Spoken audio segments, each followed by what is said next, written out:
Um, So we turn back 13. Oh, yeah, that's a real thing.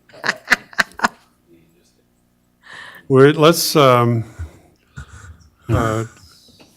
the last couple of weeks, Mark and Sean and I participated some, have been working really Pull that number out. That's just vigorously, and Curtis and everybody have been working really pretty hard on fine tuning this budget. This will be for the capital type. This is the capital side of the budget. Capital and personnel and all the other good stuff. The enterprise budget part will come a little bit later, but I'm just going to turn the time over to Mark, and he's going to present what he's got here. So we'll, your questions and everything, just as we get them, let's ask Mark and Sean and Curtis, and we'll see where we're at. Go ahead, Mark. So, yeah, as the mayor said, it's kind of a continuation of the last budget discussion we had 2 weeks ago. One of the biggest concerns 2 weeks ago was the sales tax revenue. And so we projected the sales tax revenue based off of a trend line and actually put what we think is what's going to occur in the budget. And so the mayor and I and Curtis worked on the projection, and the 2.883 is what we put into this new draft budget. What are you guessing that increase is? What percentage on the sales tax, the growth? 6.13 over the previous fiscal year. Oh, it's over there. I'm looking at this. Yeah, so that's what the on mayor that side too. Just- the mayor put together a budget Little sheet model, that, yeah. model that we threw in the population over the last 10, 15 years. Yeah, back to wherever Shari's information And our goes back actuals to. that came in, and it was, so this is where we got this, get this number. Yeah, we came at this from 3 or 4 different ways. We did. So, I mean, they come at it from population. I'm going off of a lot of historical trends and what I've seen in the past. I've looked at the governor's office for their projection. Their projection is actually lower than this, which I'm just putting this out there as a word of caution, because the governor's office was only projecting about 3.9% increase in taxable sales. So this is probably trending, in my opinion, a little bit on the higher side, but I understand where the consensus is coming from. I just want you to understand, we approach this from all sorts of different angles. Yeah.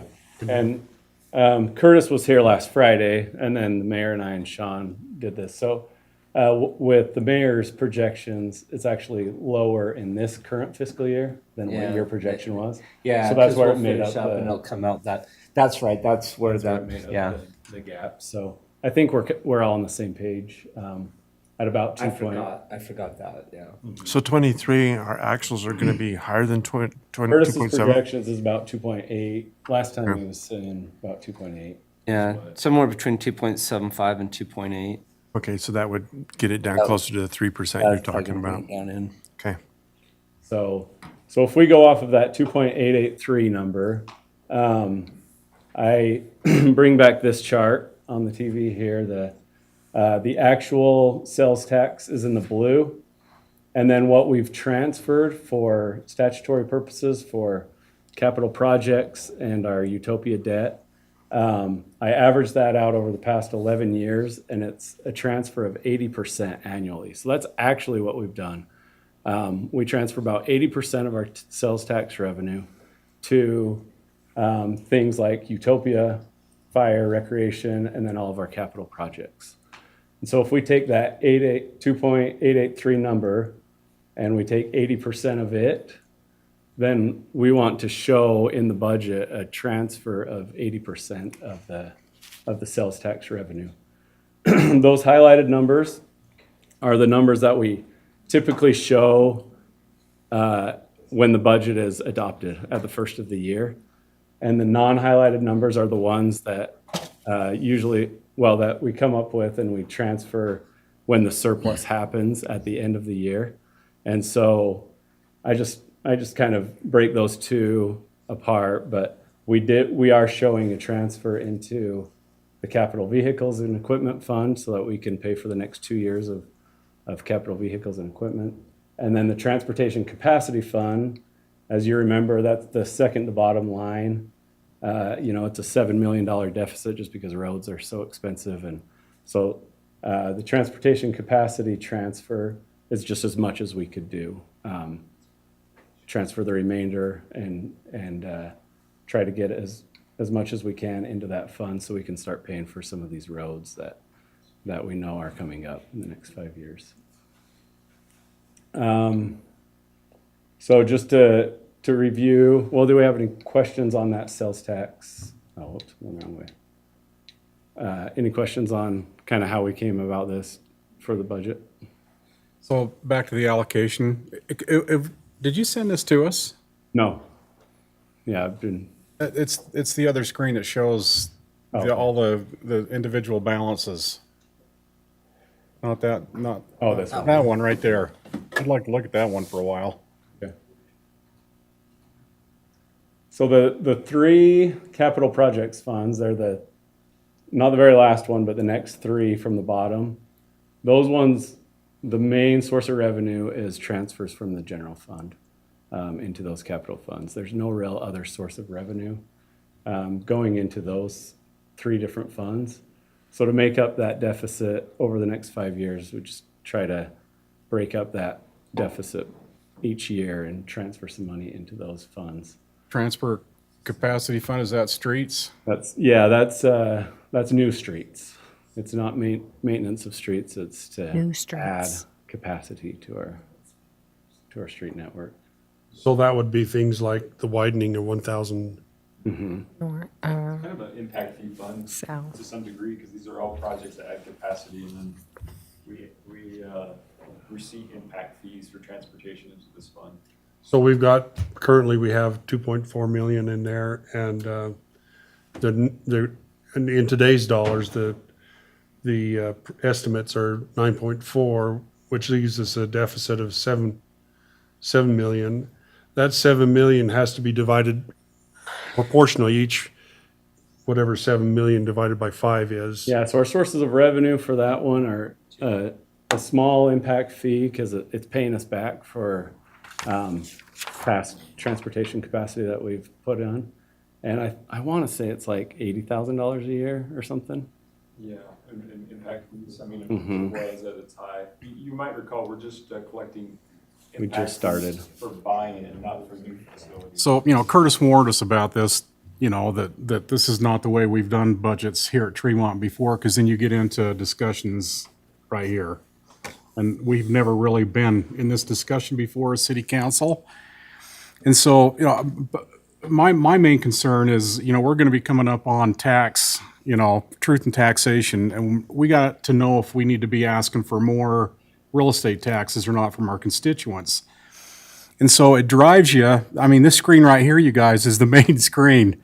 9.4 million for streets. It makes you wonder, do we really need that much? And this is exactly why you didn't want to get into this thing, but the question arises, do we need that much? And We can drill down to the details, and keep in mind, to your point, and this is good conversation, this is a snapshot.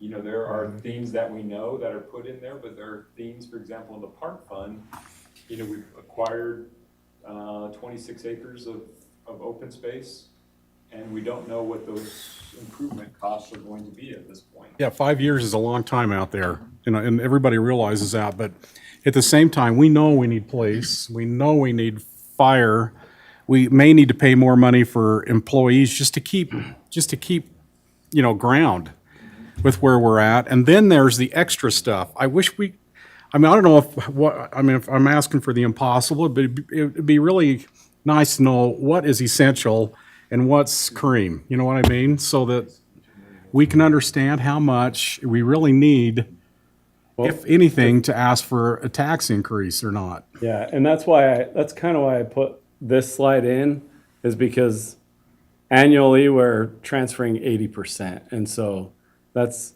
You think that'll cover we would it? like to transfer the 80% into capital. Well, I think to your point, pop back to that screen in red. So for every single one of these 5-year capital estimates, we right now can pull up, Mark's got this, we can pull up and show you the capital list that's on there. And the council can go through and say, well, we want to delay this project off and not have it on this list right now. Well, what about this project? It's not on the list. And we can go through that capital fund by capital fund and let the policy board, you guys make that decision of what do you want to have in that list. And I think it'll accomplish exactly what you're saying. And you can say, yeah, here's what I'm deeming excess and here's what I'm not. And I think we can probably do that right now. Well, we had that, it's going to be at the end of this. It's going to be at the end. But if that's where you want to go, I think I want to emphasize, I think that is the discussion. I think that's exactly what you want to have. And we can just walk right down through each one of these lists right now and validate them, or we can wait till it comes up in this point. So a priority list of what we really are going to have to cover and what we would like to cover. Because if you want to go through that right now, we can. That's good stuff right there. So maybe, I'm sorry I'm interrupting This yours. is no, I just kept these slides on. I actually wasn't going to revisit this, but we totally can. If I could, I'd like to interject, because that's a good question about taxes. And we've talked about this, over multiple fiscal years. And obviously, these are discretionary decisions, even what we keep and what we don't. But one thing we've talked about as a core principle of property tax is that it doesn't keep up with inflation. And so, sales tax has the ability to increase up, to keep up with inflation, and sales tax is really what is funding these capital projects, but property tax doesn't. And, keep that in mind, because there was a thought end of one fiscal year when we did increase taxes, that we should look at taxes every year and think about it in terms of inflation. If we do move forward with increasing employees' wages by 7%, that's significant. And Mark can tell you what that number is. I think it's 600,000. 683, wasn't it? 683. For the Wade, the COLA. It was oh, it 363. was 363.4. that was the total 363.4. 63.4. I mean, I Got it on this sheet, really 363.4. think, based off of the question, I really think we should go through these capital projects because you can see there's only 10 projects up there. That was just roads. Just go to the roads. Let's just start with roads because it's Okay, so here's a question for you. On the one with the number, city's construction of, where is it? I just saw it, the 859,000 Bear River Road up to the western city limits. Okay? So we wouldn't be doing that if we don't have any more growth. We wouldn't do that. Because we would only need that road if we have growth to help drive some of the business and some of the city out, some of the residents out there, right? So is this the 7 million projecting the growth over 5 years in there? The 7 million is today's dollars for the next 5 years worth of projects. But we are, We have another, if we have another 5,000 people added to the city in that amount of time. we have kind of factored that into that first slide he showed with the sales tax, Projected That that. only takes it up next year. It doesn't take it up for 5 years. no, we're out quite a ways out on. Oh, I see that, but I don't see it written into this formula here for the 5-year projections. So, the 7 million to me, I don't think it's really 7 million. It's more like maybe only 5 or something because of growth. Does that make sense, Lyle? But you're not, yeah. But what? So Brett, your question is spot on, and I totally I think I understand what you're talking about is, these are projections based for 5 years out. Expenses. We got the project. These are the Expenses. expenses projected for 5 years out. The question becomes, is this really the project list that the city wants to see? And then, if it is, how much do you want to contribute this year towards going for that? And we're not saying you have to fund all 7 million. We're just saying, if we don't start making a plan, and the plan could be, we're gonna fund this much this year, and we'll see what the growth is, and then we'll fund this much plus whatever growth there is. I don't know that it's necessarily feasible or practical to sit there and try and approximate growth per I see se your to point, yeah. revenues. But you can say, this is what we're gonna commit the city council to in this upcoming year to set aside for this anticipated need. And so I'm not trying to discount what you're saying, Brad. I just want to come out maybe from a different. I think you're right. Because each year it could be debated, not. Every year, these projects can be shifted based off of the priority. But what we're trying to do is put them out there and say, this is what we see in the next 5 years as the priority list with approximate costs.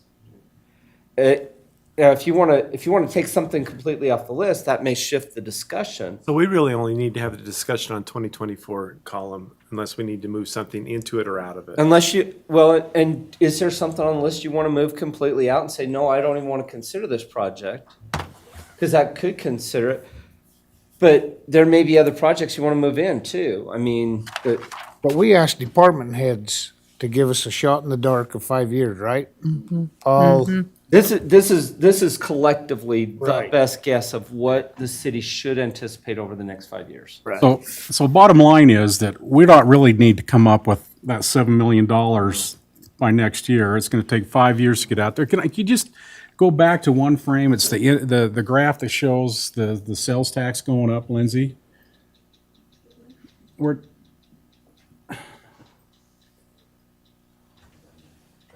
That one right there. I mean, I agree with what Brett's saying here. You can see the sales tax going up each year, $1 million. 25, 26, 27.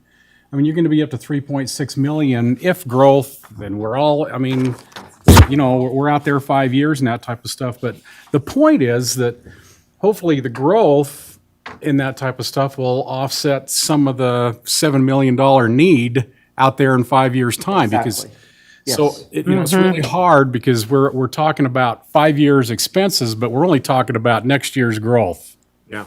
That's a real point here. So It is, but once again, this is how much we're saying we're recommending the city should set aside to help fund that need in the future. in that direction. And the question is that consistent with what the council views?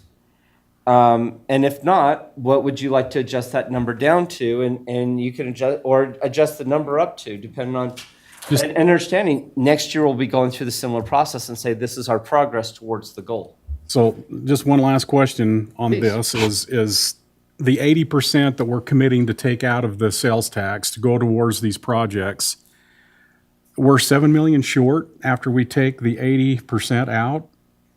We're not, right? That's The just 7 next million year. is a snapshot of right now. Just right now. Yeah. Yeah. Yeah, So, that's but- just but as long if as we- everybody if we- understands that we're If we put this into not matching perspective, oranges to oranges and apples to apples. if we put this into perspective, the next year is supposed to go up by about $200,000. I'm just going to use that as an easy thing. If you take 80% of $200,000, it's about $160,000. So if the city puts in 700,000 over the, what was it, 700 and some odd thousand, 715. I'm just going to use 700 because it's easier for 700, my yeah. head. If we put 700,000 away for 5 years, that's 3.5 million towards the 9 million deficit. Even if I add 160 and even if I exponentially increase that, so I got 160 plus 320 plus 640 plus another million, that maybe gives me another 2 million if I'm putting, and I won't be able to put all of that in there. But if I put another 1.2, that still only gets the city to 4.2 million out of the $9 million deficit. Still on today's dollars. But I like what you said, because next year we may decide, we're going to push that Bear River project back a year. And we may not have growth and we may drop it off the Yep. chart for 5 Yep. years. Yeah. So- It's just a commitment. How much does the city want to put aside towards this project this year? Yeah. But you know, when I look at those transportation, those items that are at the top, they all look to me like they're absolutely vital that we do it. You know, We'll need to go through each fund. yeah, let's go through those, because as I looked at those, Sorry. That's all right. It's at the bottom, so. So food pantry, nothing. I agree, That one's Connie. easy. Yeah, Okay. that's the one that's just my sore spot. but we've No, made the food headway. pantry, not the senior center. Not the senior center, yeah. Food pantry Food pays pantry. for Oh, the itself. food pantry, Oh, okay. that's nothing. I mean, that's Recreation. good. It's taken care of. Recreation's taken care of. They don't have projects slated for the next 5 years. Okay, the Parks Fund.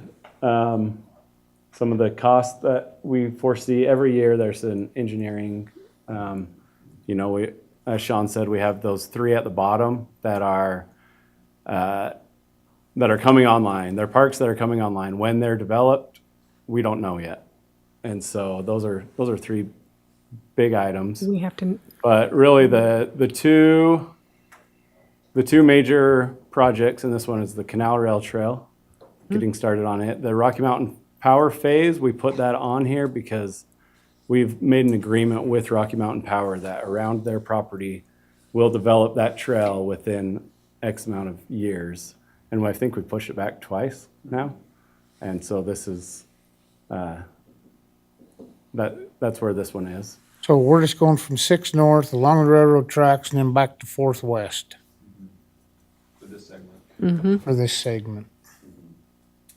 And then facilities impact study, that was a recommendation from the Parks and Rec director as he's getting pressure about building a recreation center in the area. And I told him that we would do a study first. We'd have to see a feasibility study and see what it would take and what we actually need. And if it's- $35,000 for a study like that? that's kind of our number that we put. Sometimes this is kind of a earmark number, just something that we can put in there so that Can I hire out? whether it's that much or not, I think it's, you have to put some number on, and I don't like to under budget.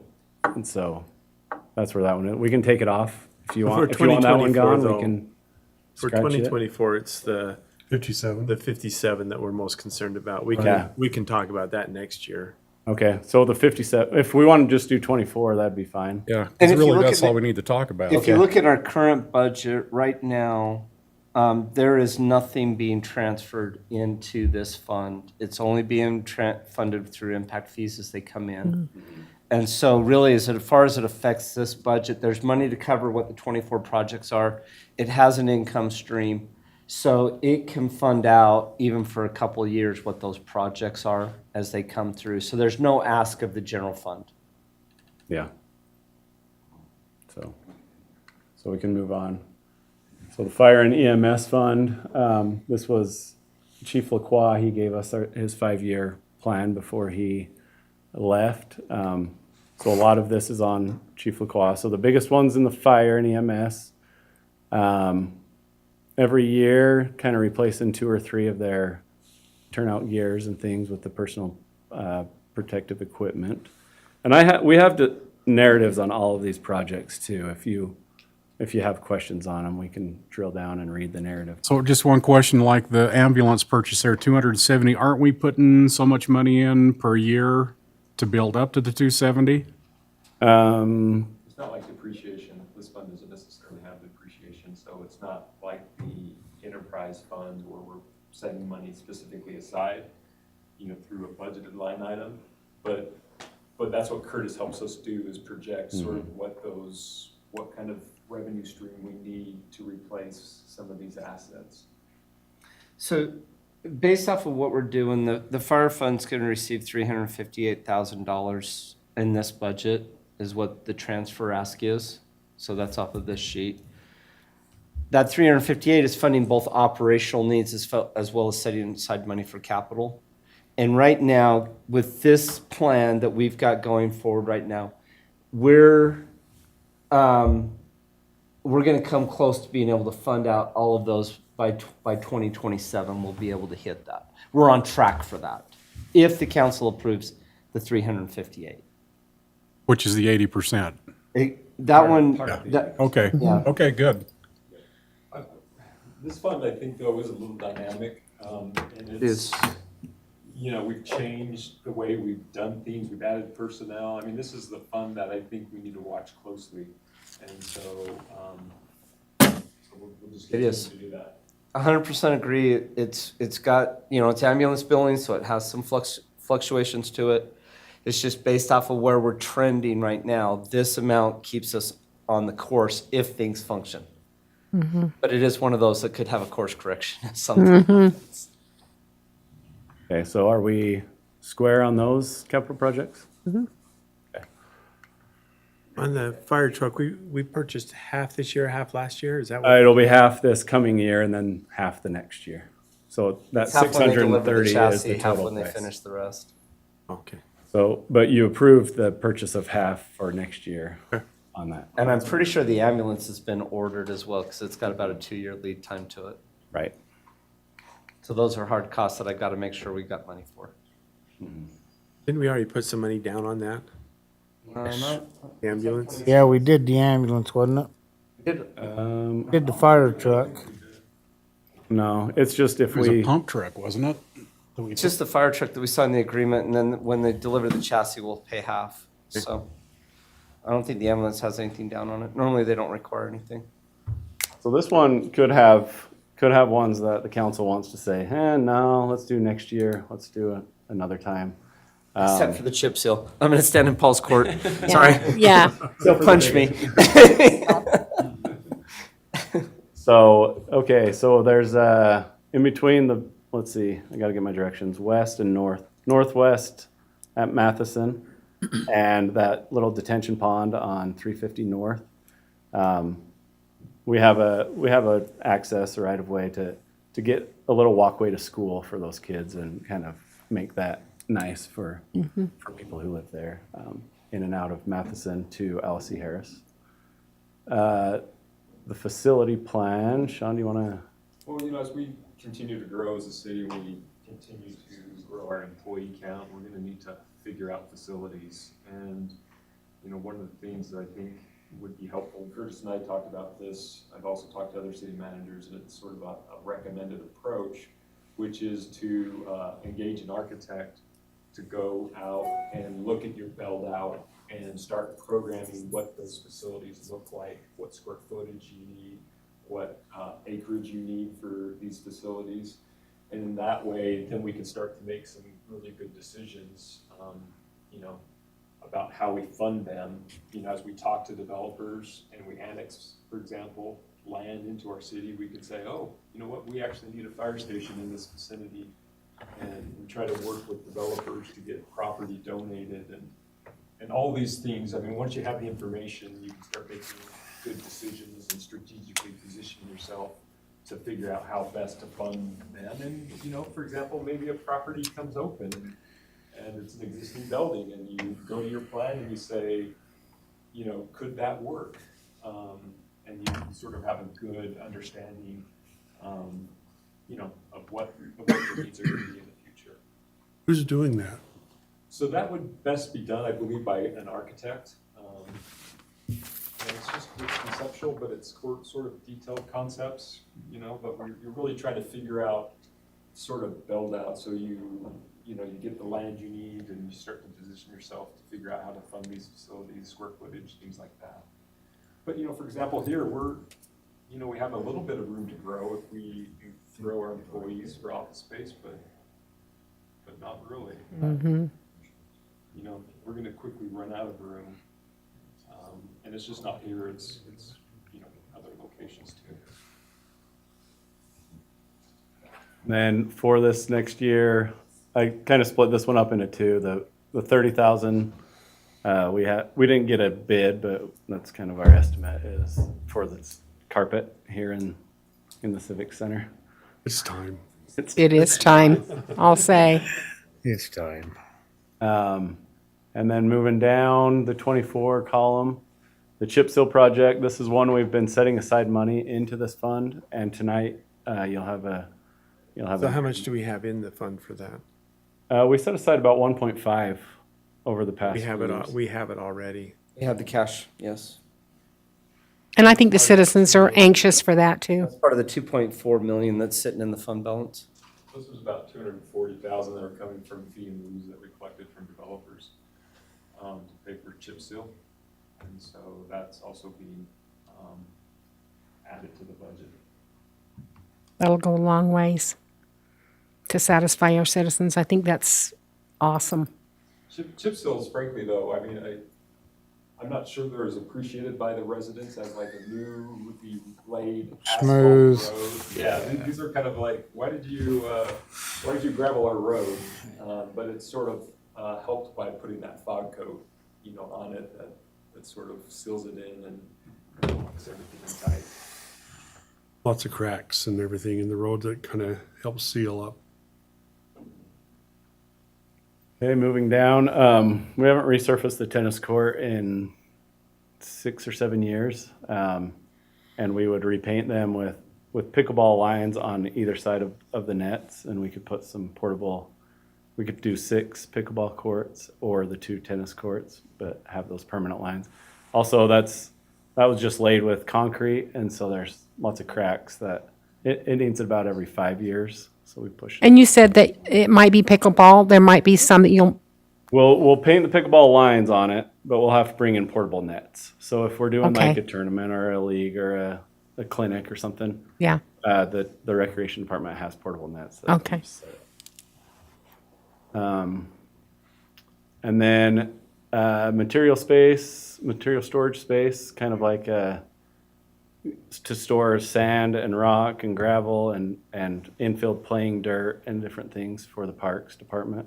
They're right there by their building that they just put over by Jeannie Stevens Park. This is a wish list. This is what they consider to be mandatory. Yeah, so this is, like we talked about earlier, we talked to all the department heads and we got all of their 5-year Yeah. projects that they were wanting. Okay. So if you wanted to push that off, if you wanted to No. say no way, if it's all, you have the power to do that. The next one is senior center flooring, but especially in their main room where they rent out all the time. Currently it's carpet, and they're cleaning the floor constantly because of spills, and so she wants to go to luxury LVP and have a better flooring in that room where they do a lot of eating and renting out for there. And then new carpet in the other areas of the senior center. And then the fence, I don't know if you notice along the east side of the senior center, snow's been pushed up along that fence and kind of pushed into the Malta Mill area. So we'd do a concrete strip and a new fence along that side. And then, We did fix the issue, by the way, so that they can't push, there's space for snow stacking now where there wasn't before. In the parking lot, we reconfigured it. okay. Then a rear entrance, that would be the $5,000 one. Most of the parking at the senior center is in the rear, and to encourage people to park back there and just be able to walk into that main room. It'd be a cutout right there and put a man door going into the senior center. The landscape's gonna happen this year. I didn't take it off. It had a 2023 column, but the landscaping's in for this year.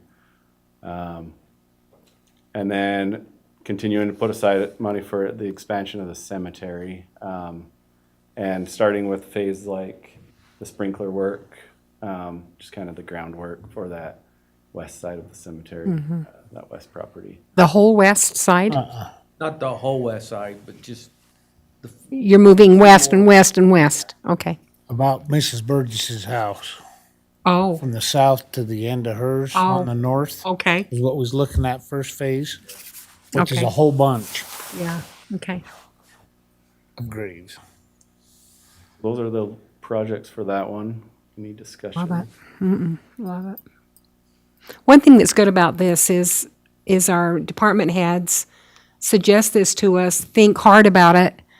I think it's valuable for us to show our support because we appreciate them so much. I think this is awesome that they've thought it through and you've thought it through, and I think it's wonderful, actually. Paul, let me just ask the question, have we, this chip seal, is it something we need to do all next year? Can we split some off and do it in over 2 years? That's your, we'll have to put it out to rebid. We won't get the price because price comes in bulk, and so it helps. The bid came in at 1.2, Yeah, 1.1. 1.1. And it's in your packet, and I'll present it later. but That's to there's- do all the streets, There's a right? couple options. That'll do most of the streets we Yeah. cut. There's some streets that in the next few years, you'll see that with the water capital, that we're gonna be replacing some water mains. And so those we're gonna not do because we're gonna be cutting them again, opposite side of the road. And so those we are leaving out. Well, that 1.1 almost makes up the difference in that negative balance. But I had another option to ask too when we get into there. I still like the 1.1. Well, I had Chris give me an estimate on resurfacing 1,000 west from Main Street where that chip seal file coat layer keeps coming up, to actually take it and grind it down 2 inches and then do a 3-inch overlay on it. And it would come back to eat up the rest of that we. On 1000 West, right by From the Main fairgrounds. Street through to Malto Mill, where you see those, because what happens is the moisture gets through, especially a year like the year, frost gets under, it pops it out, we come back to plow, and it just opens that up. We're interested to see because we did go out today and filled everything northbound on that road and rolled them with the roller. And we'll see if it snows and freezes and pops what they do. But that would take it down past that layer that keeps flaking off into the other more permanent layer that was done in 91. That actual road was built in 91 with non-urban money when they did that road. And then we have sealed it twice. I was gonna let you know that, so the pricing that we got for this bid, for chip seal, last year Chris got a bid for a Wellsville project, was $4.26 a square yard, I think, is it by yard? Yeah, it's square yard. And our bid came in this year at $2.58 a square yard. Interesting. So prices have mellowed out some. But I think it's also the bulk. But we did the bulk, and like you said, 200,000 of that 1.1 is in the bank from the developers that have paid fee in lieu of to seal their roads For chip seal. for chip seal.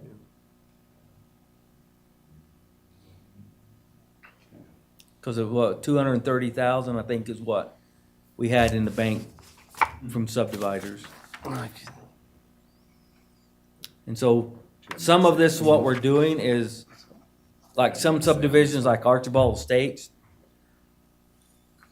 there was money not there for chip seal, and then the new parts of it got there, so we were gonna do it all, so you don't have some that's not done and some that is done in those newer subdivisions. Do we have to do Visionaries private roads, Paul? No. No? So that's their responsibility. Oh, so. Can we make them chip seal it in a certain amount of time? So I guess it's theirs, we don't But care. it's their Never mind, responsibility. yeah. We don't maintain it, and we're not responsible for the breakdown. Anyway, Now, the 1.1 is obviously, we've got some moving targets here. We can refine this. The ask for this fund is 400,000. A large part of that is making sure that we have money for the next year as well. So we're kind of anticipating that there's going to be more road work coming up in that 25 year. And so we're keeping this, the 400,000 keeps this fund funded adequately. But in the spirit of open discussion, there could be some room here if you wanted to adjust that down and not transfer in as much. But our recommendation is to keep it funded so we have enough money to respond to road projects or anything that comes up. Because this is kind of, this is kind of a cushion fund for if you have some sort of road collapse or something happen and we got to respond to. This is the fund that we would turn to help fix that. It'd be a capital project type need. So we'd like to have some reserves in there, but I want to be open to, this is an area where you can discuss and decide how much should be in there to protect the Those- cities. Just reading through that, I see everything except only one police department thing. Are they? Vehicle or? No, that police department? upgrade. Yeah, so a lot of their stuff comes out. Do we have more in the police coming up? Yeah, a lot, Okay. well, no, there's not a police department fund, so they're a department within the general fund. Oh, And so, but they did ask for stuff, and I haven't put it on a slide or anything, but if you want, we can go through what they I have. thought when he's The streets blasted. are definitely a priority. I mean, that's our infrastructure. We got to keep them going. But, you know, walking trails and the senior centers, cream in my book. You know, if we had to give, that's where you'd give. We love our senior center, don't we? You're gonna be old enough, you're gonna start going there, Lyle. Floor, I mean, The day I die. I'll be behind you, but have a nice one. I don't scratch it before I get there. I think that's where it's going to come up, the critical discussion that the council should have. Is, you know, is there projects to move around in here, or is this what we want to fund? All right. The next fund, and I'll be honest, this fund, we've asked the department heads, but we haven't scrutinized, and know exactly where every vehicle's going. And, but what this one is police department vehicles for 24. That would be 4 vehicles at 40, let's see, That's 40,000. 40,000 a vehicle. And then to equip their vehicles, we give them $15,000 for their radios and the lights and the sirens and all that. And I believe they have a UTV in there as well. That makes it the 110. Actually, it's right here, so I'll make for sure. And that those vehicles are to staff the additional officers that are inside the budget. So those kind of go hand in hand. So just barely, we actually just received a new vehicle from this year. And so I think that replaces the Impala, so the rest are all trucks. And I looked at the mileage on them, and there's one that's over 120,000, which is kind of where we want to start replacing. The rest are within the 80, around the 80. And so I think we could go another year with those extra additional officers. 2025 to 340, what's that for? 340. Street department vehicles and not a. That's a, let's see. Is that like the street Sweeper? sweeper? It'd be, part of it's probably for a dump truck. I don't remember what I gave him. Yep, so there's one-ton dump truck and one 6-wheel dump truck. Did we pay for the sweeper? Is that done? It's that's in this this year. year's, yeah. This year. It's done. Okay. But it's not here yet, but it's, Paid for. it hasn't been paid for. It's setting. But it's factored in what the Until it's- available fund until balance it's is. That's why that delivered. fund balance In is lower. 23, yeah. Until it's delivered in June, it's not been paid for, but the money is sitting there. Okay. So is it common practice to have a vehicle per police officer? And why? Why don't we do share? I'm getting over a cold, but it basically diversifies the way we can respond. Big cities like LAPD will put 2, and that's for officer safety. But that way, you can have a person handling a call here, have another person handling a car here. Plus, those cars are actually tools. If we had like a armed barricade, we can use those to help contain the house.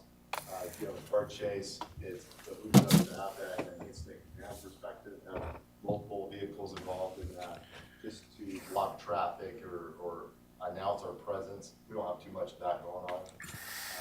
The other thing to consider, and this is something Garland's done, their former mayor, I don't know the history there, but he found that if we cycle vehicles at a certain mileage, we get more ROI on the turnaround of selling those vehicles. So if we hold something to say 120,000, probably not gonna get much of an ROI, but he actually had a system, and they've been since following that, where they get a pretty good return, especially right now.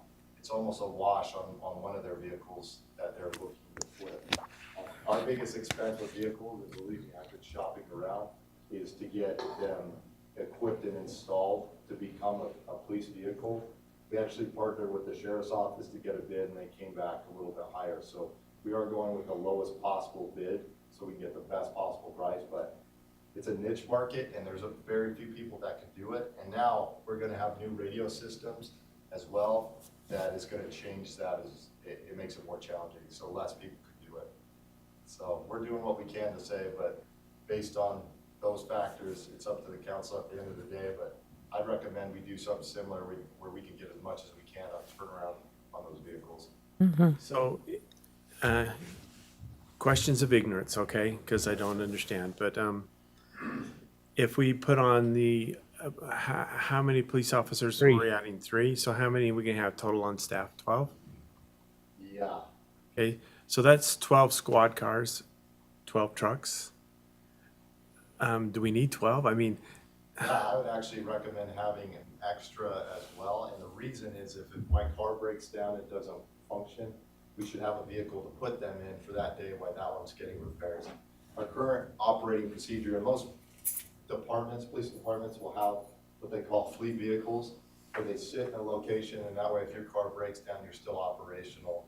Our current practice is if someone has a car breakdown, they go and sit down at, what is it called? The place we use to service all the vehicles. Crumbs? And that could take hours, and then that guy's just offline, and then we don't have officers available, so it's good to have a couple extra just for that. We also have part-time officers, which saves us and allows us to have more staffing, and they can actually check out those vehicles and help us on patrol. Those are getting harder to come by, but we recently had another applicant I used to work with back in the day come forward with an interest in that as well. A lot of times for those full-time officers, that's sort of their office. That's where that's what they work out of, and so there's a lot of, Yeah, if you're asking to share trucks, Brett, they can't. why? Well, some put their guns on the left, some put their guns on the right. They have their own tactical gear in them. They have personal stuff in their truck. Because it is their their office. office. Because And it is their It's office. their office. Right, and then we could only really respond to one call at a time, which is inherently dangerous. Oftentimes, we'll get a call that we consider low priority, where I'm talking to someone to resolve an issue, and then another issue like a domestic violence comes up. And it's really important to get people to the scene where they can start taking control of that incident before it goes bad. So I would never recommend especially in our application out here, having 2 in one vehicle. Yeah. Oh, you mean like, are you talking sharing vehicles? Sharon, he's going a day in a graveyard truck, yeah. Yeah, I see what you're saying. Sorry, I was going off. I'm sorry, I'm just going in practicality, Yeah, If we have 2 officers on at a time, it seems like if you have, I'm just gonna throw out numbers. If you have 6 vehicles available at the facility, and if you have 12, how many officers are off duty? You could have up to 6, 8 cars sitting at home not being used. And that just seems like, other than they have their own personal driving office, seems like we're kind of wasting some vehicles and money, because there's a lot there's insurances, there's all this stuff that go into each vehicle, and, but I don't know I don't have police work. Part of the selling point on police officers today, and believe me, we have to sell ourselves on police officers today, is having that as a take-home vehicle as part of that incentive, and basically every other agency around here has that. We don't pay the most, we don't have the best benefits comparatively to the surrounding cities. Right now, we retain with our culture, and that has been something that predates me as part of our culture, and it's a huge selling point for the guys to be able to wake up, get in their car, come to work, and go home. So I think if we lose that, it's probably gonna have a negative impact on recruitment, hiring, things like that. I think when Dave, no, Lyle had a question. Just before we leave that subject, the other thing Is it the ROI you were talking about? Have we looked at that? I mean, how many miles do you put on a car when you want to resell it again to keep more value? What's that number? The many the miles? last thing I want to do is tell a cop whether or not he's selling his car. So I'm going to defer to the police chief on this one. They have guns, I don't. So, and they shoot a lot more accurately. Suggestions, But Garland, it works out well for them. Now, there was a story there with the old mayor, and I guess he was purchasing some of those vehicles as well. And I don't know, that's just what I heard. But How many miles are they putting on Gardens? I wanted this, it was somewhere between 60 and 80. I think they keep them on average 2 or 3 years. Because quite honestly, you sell one of those trucks of yours with 60,000 miles on it. Right now, you're going to get back what you bought it for. Yeah, and that's what they had. You know, and then, That ought to seriously be looked at. yeah, Another because then thing- you take this cost of. police Another vehicles thing, we away. haven't just sold the vehicles at 120. They've typically been handed down to the Parks and Rec Department is usually, or maybe the streets. But we drive them till they really need to be replaced at that point. Till the wheels It's fall something we can definitely look at that. I'm not sure in if it's going to affect this budget as we're trying to ramp up with the officers, but we can definitely look at a new turnover pattern and come back with that next year. Yeah, just for the trucks and cars and that type of stuff, because, you know, if that'll keep our vehicles more current if we look at that. The 15,000 you put into them, to put the cages and the radios and all that, that you gotta take out to sell back to the public. And most of the times, they've changed trucks so cages don't fit and things like that, but We it's can do worth some, looking, We yeah. can do some asking and find out where the market's at. Yeah.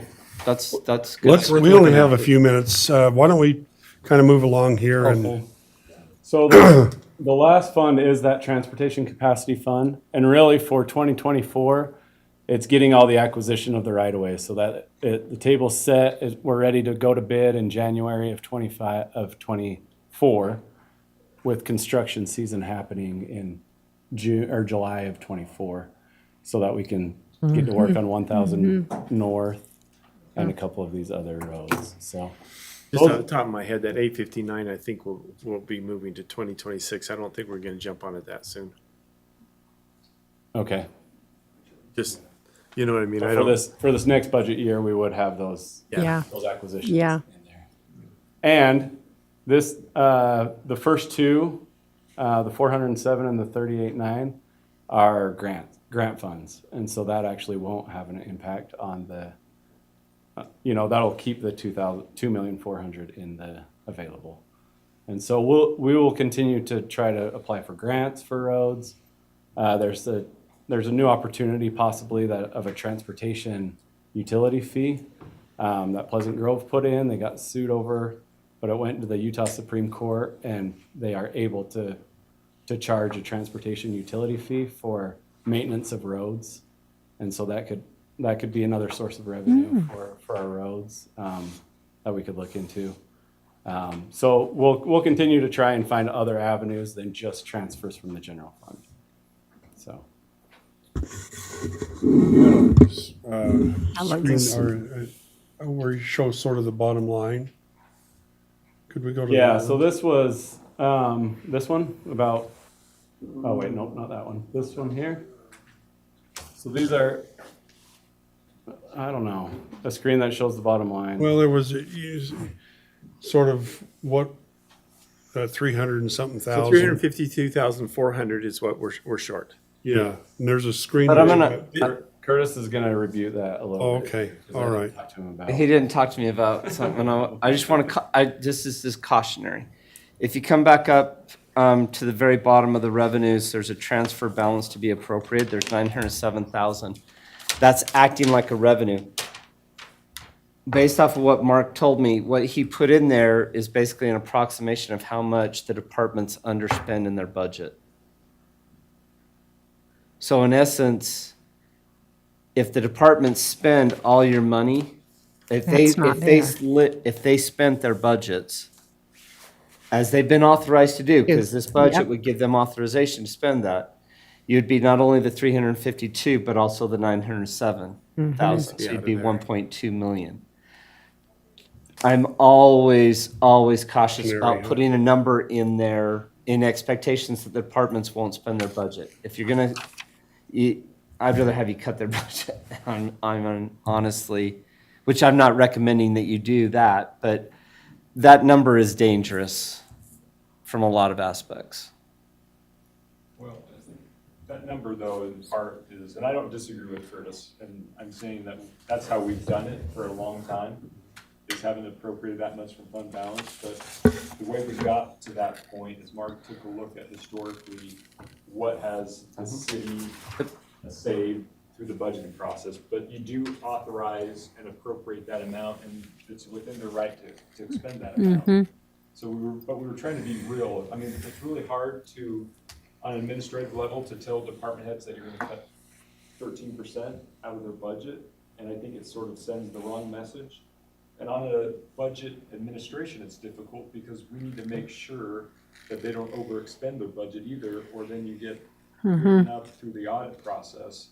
And so that's why at the end of the year, we always sort of try to just make sure that there's enough money that we don't overexpend the appropriation and fall into that audit compliance issue. So we were just trying to essentially craft a budget as you asked us, which is to show sort of realistically Real. what has happened. Yep. Not only projecting sales tax, but also expenditures. And that's sort of where this philosophy came out of. But I don't disagree with Curtis. It's information, and this way, the And it's council has factual. the information. You can consider how much to value that 907,000. I'm not telling you not to do it. I'm just saying be careful.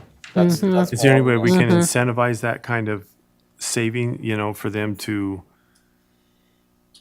We've got great department heads. Yeah, This is, like I said, this is the they've historical been- data. over- no, I'm not saying that. Yeah. I totally agree with that. I'm just wondering if there's not a way, they save $907,000 on their budgets from doing stuff. I wonder if there's not some kind of, Well, for the police department, you guarantee every policeman a car. you know what I'm saying, No, because there's really no incentive to saving that, but they did it, and it's out of doing their job well that they do it. I understand that, but I don't know. But you can't depend on that 907 Right. because you don't know. Yeah, we don't spend just willy-nilly, but this Right. year, in my street department, we're probably gonna be hit because snow removal, salt and sand has been used, but there's other years where we didn't use any salt and sand. Right. So you'll see, and repairs for snow plow has really hit me hard this year. On it. Well, let's. I hope nothing I said there come out negative, did it? Because it was all. No, Okay. no, All right. you just got But me no, thinking about how my- to incentivize. My thing I've is, never heard that. yeah, as a department head, I really don't need an incentive. We're just frugal and we just do business, and Yeah. if we don't have to spend it, we don't. We're not like some agencies you hear getting to the end of the budget year and they're gonna go out and just buy. Well, there's because some they places can. like if they come up with their certain kind of savings or whatnot, the employee can get an incentive like a 1 or 2% cut for making that $20,000 idea and cutting it from their budget. You know what I mean? Those are the kind of incentives I'm thinking about, which could help with some of this kind of Okay, stuff. we're gonna have They to work. draw this discussion Incentives to work. a pause for, and why don't we give ourselves just a couple of minutes and then we'll start our regular meeting.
here. We're running just a little bit late. We'd like to welcome you all out to City Council this evening. We appreciate you coming and spending some time with us. We're going to go ahead and get started. I've asked Mark Christensen if he'd offer us a word of prayer to get started, open our meeting. As kind of in the past, if you feel uncomfortable with us offering a prayer, then you can step outside till the prayer's over with. Then I asked Lindsay Nesson if she'd give us a pledge, and we'll go to that point. Our Father in heaven, as we come before Thee this night, we are grateful for the city that we live in. We're grateful for the friendships that we have and the relationships that we have here in Tremont. We ask Thee to bless the council this evening, that they can make wise decisions, that their minds can be open and they can understand the matters at hand and make the best decisions for their residents here. And we do this in the name of Jesus Christ, amen. Amen. Please stand for the pledge. I pledge allegiance to the flag of the United States of America and to the republic for which it stands, one nation, under God, indivisible, with liberty and justice for all.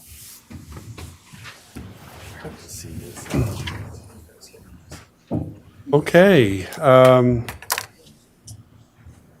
We'll go ahead and sort of introduce who we have here with us this evening. Over to my left here, we've got Sean Warnke, our city manager, Wes Eastep, Councilwoman Connie Archibald, Councilmember Lyle Vance, Brett Rohde, and Rick Siemens. Then we have Mark, who's given us an opening prayer. Mark Christensen, our assistant city manager. Let's see, you don't see Chris here tonight. Dustin Cordova, our police chief, Shari Euler, our treasurer, Sarah Mormon, our city manager, our city Main Street manager, and Julie, if you're here, Julie Beagley with our animal control. Anyway, we're grateful for the rest of you. Paul, did I miss you? I'm sorry, Paul. He's hiding. Paul. He's hiding in the back. I'm so- And Curtis. There we go. And Curtis. And Curtis. You're gonna miss Paul at one point. We had our budget meeting here a little bit ago, and Curtis Roberts was here with us and helped us understand where things are going, and answered a lot of questions. We appreciate you coming over here all the way over to Tremont to help us out this evening. Council, we have declaration of conflicts of interest. Do we have any issues this evening with any of the council members? No. Okay. Approval of the agenda, council. I'll make a motion, we approve the agenda as written. I'll second that motion. Moved by Wes and seconded by, I have one. Oh, now you do. I don't see Roland here this evening. He's not going to be here till about 7:30. Oh, okay, all right. You got a motion and a second to approve the agenda. All in favor? Aye. Approval of the minutes of March 7th, 2023. I'll make the motion to approve the minutes for March 7th. I'll second it. Moved by Lyle Vance and seconded by Brett. All in favor? Aye. All right, we're looking forward to this. The Youth City Council, I had the opportunity of going with them over to USU about a week ago, and they were just kind of wrapping up their training over there. And so we have Caroline and let's see, Reed and Emmeline, and Caroline is their advisor. So they're going to give us a little presentation on what they've been doing.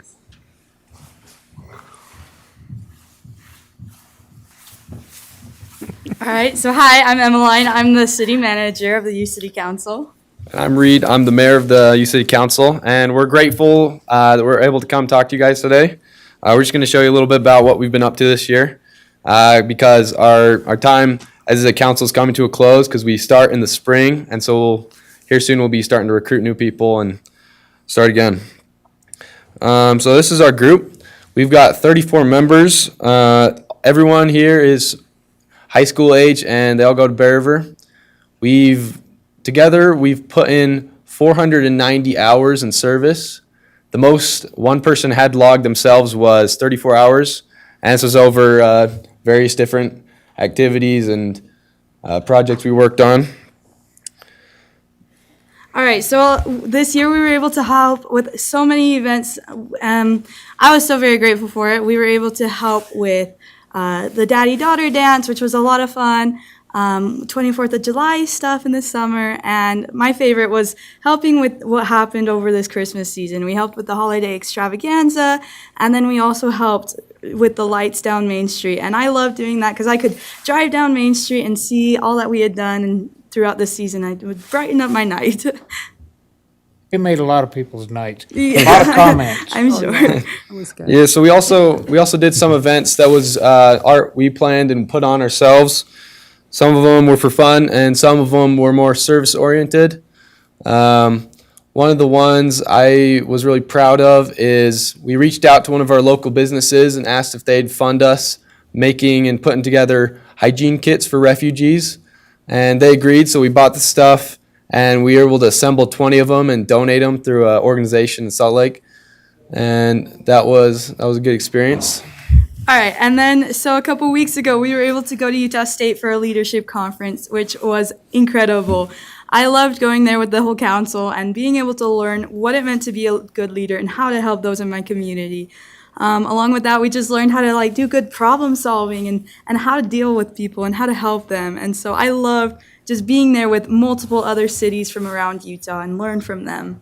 Yeah, right here we were given a presentation in front of everybody. We got to brag about our little town, Tremont, and what we're doing, and that was cool.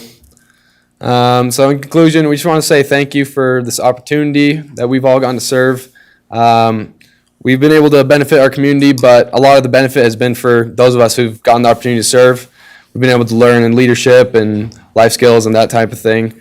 And we're excited for what lies ahead and thankful for the opportunity. Yep. How long Thank was you. your presentation at Utah State? It was only a couple minutes. Yeah, it wasn't very long. Yeah, Intro. I'd like you to present it to us at some point. Okay. I'd like to remember what you said. Tremont's the best. It was kind of this. Yeah. Yep. Okay. Just an overview So a of lot, my like projects. a lot of what you did here. Yeah. Yeah. Yep. Okay. Anyways, Any other questions? Thank you. cool. Well, Appreciate you guys. Guys, a hand. Way to go. Allison and Caroline Allison Christensen and Caroline are their advisors, and they've done a fantastic job with them. So appreciate it. Great, we'll bring you the next crew. There you go. Thank you. All right, thank you. Okay, now, let's see, let's open the time for public comments. This is an opportunity for you to address the city council regarding your concerns and ideas and that kind of thing, and we'd like to limit, we don't have a limit, but we appreciate you being efficient with your time, and we'll open it up and try to answer questions as we can, and if we can't get your questions answered, we'll try to get back with you. Anyway, time is now yours.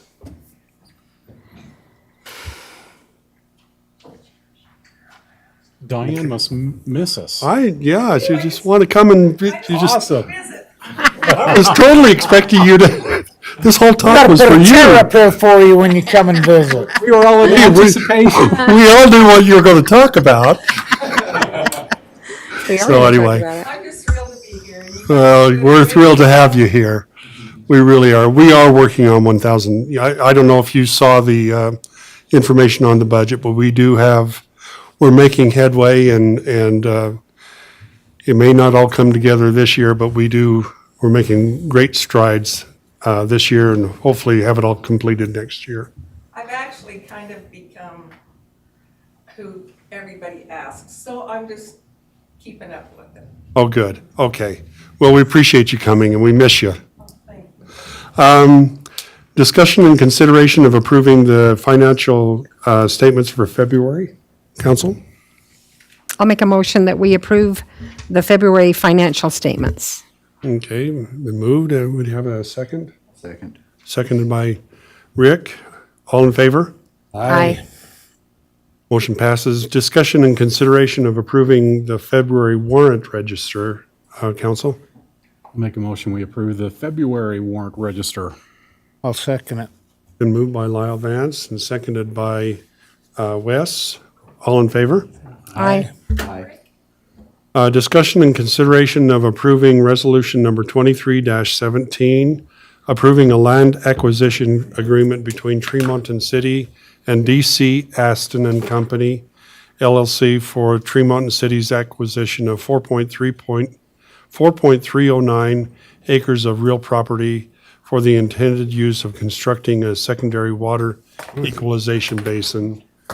Let's see, Sean, I think everybody's pretty well up to speed on this, but why don't you just kind of bring us up to, You know, it's on last agenda, and the reason why I believe it was tabled was we wanted to include the water right within the agreement, and that water right has been included as one of the assets that the city would receive in the transaction. So both parties, being the city, myself, and the city attorney have reviewed it and gone back and forth with the seller of the property. I think everything's in order for you to take. How many shares were there? You know, it's just as Paul described, it's 1.45 acre feet, which is associated with the home. I think 0.25 is assigned to irrigation, with the balance being, I guess, for culinary use. I think the question, there are no water shares, there are no canal, Bear River That's what I Canal. thought. Yeah, It's just the water rights to that one well then, is what we're talking about. Yeah, that's all it is right now, so. Council? And the price stayed the same, right? I'll make a motion that we approve resolution number 23-17. I'll second that motion. Been moved by Wes and seconded by Connie. Roll call. Let's see, let's start with Rick. Rick, aye. Brett, aye. Lyle Vance, aye. Connie Archibald, aye. West Eye.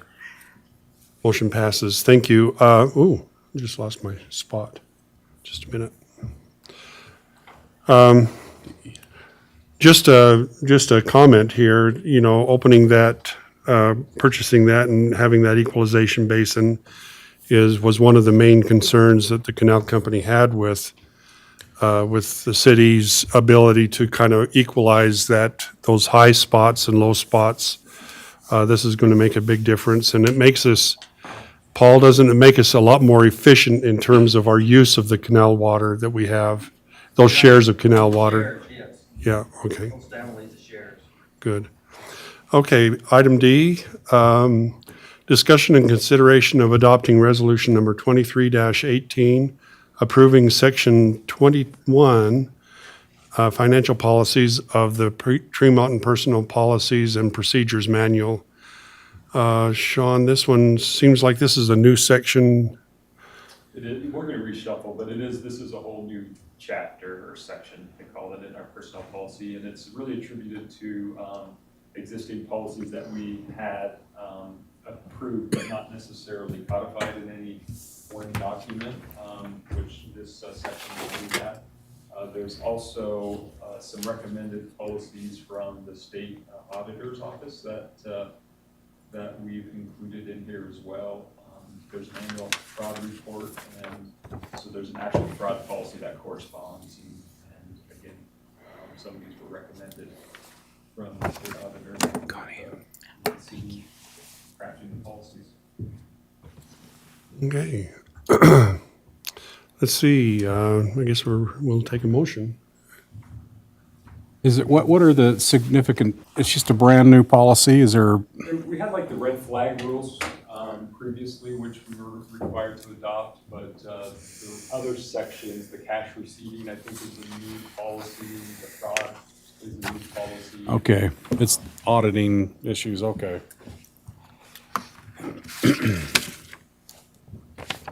I'll make a motion that we adopt resolution number 23-18. We have a I'll second motion. Motion by Lyle Vance and second by Brett. Let's see, Wes? West Eye. Connie Archibald, aye. Lyle Vance, aye. Brett, aye.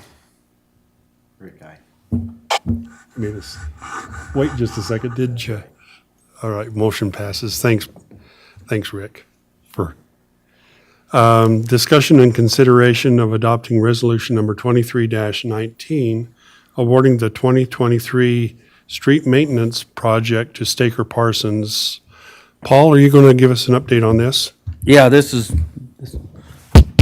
be one of mine.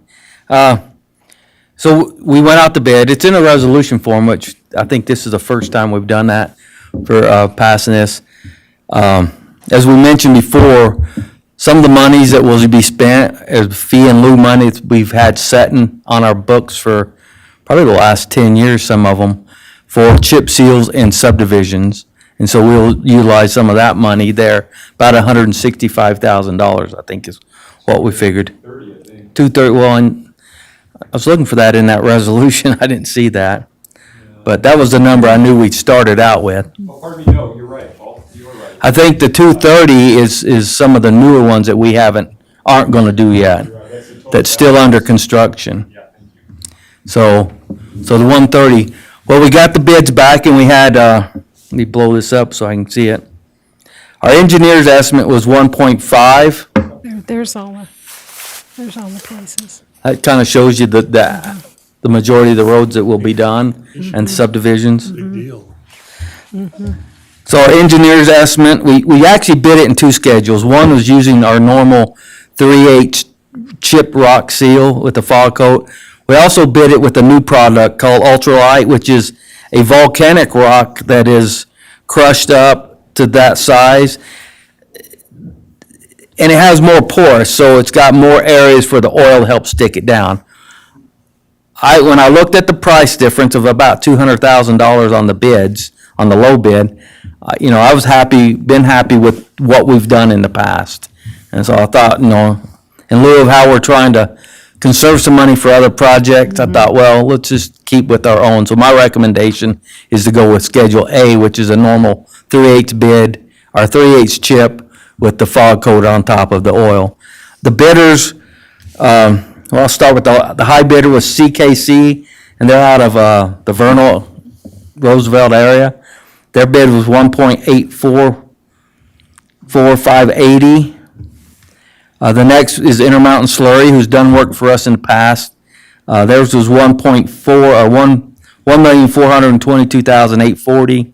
Advanced Paving was 1,278,000. Consolidate Paving, who's also done work for us in the past, theirs was $1,214,100. And the low bidder was Staker Parsons, who's probably done majority of the work for the city over the past 25 years. And their bid was $1,099,080. And that's the bid I would suggest we go with. Our estimate, based on last year's prices, was $550,640. So we came in around a little almost 400,000 less than what we'd estimated.